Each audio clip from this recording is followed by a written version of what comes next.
Hello everyone, today we will talk about how to fix or how to solve the problem of offline on the application of Remitly app. Here we go to settings.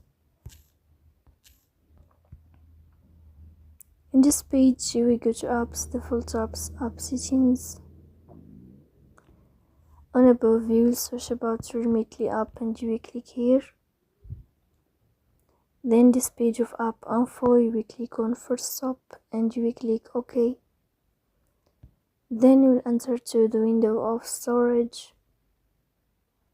Here we click on clear cache, but pay attention, don't click clear data because that can delete your account. Then we go to Play Store. You will search about your Remitly app. If you find updates, then you can update your app here. So please don't forget to support us by liking and